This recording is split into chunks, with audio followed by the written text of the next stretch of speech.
Hello student, আজকে important টপিকসের second part. Important topics মানে যেটা আগের দিন আমি দিয়েছিলাম ভিডিওতে, সেটা হচ্ছে ডু ইউ নো ইট, এটার সেকেন্ড পার্ট আজকে। যদি আমার ভিডিওটা ভালো লাগে তাহলে অবশ্যই করে লাইক, শেয়ার এবং সাবস্ক্রাইব করবি, এবং তলায় কমেন্টে অবশ্যই করে লিখবি যে তোরা কি টপিক চাস। যেমন আগের দিনকে অনেকে লিখেছে বিয়ারিং এর সম্বন্ধে বা আরো কয়েকটা জিনিস সম্বন্ধে লিখেছে, আমি এগুলো সব নোট ডাউন করেছি।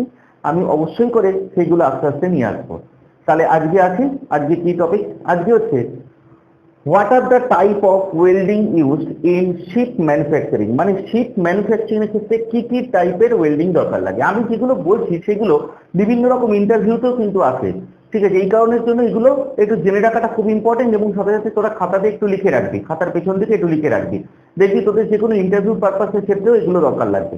তাহলে কি কি টাইপের ওয়েল্ডিং লাগবে? প্রথম যেটা, সেটা হচ্ছে SMAW, মানে শিল্ডেড মেটাল আর্ক ওয়েল্ডিং। তারপরে যেটা, সেটা হচ্ছে GTAW, gas tungsten arc welding. তারপরে যেটা, সেটা হচ্ছে GMAW, gas metal arc welding.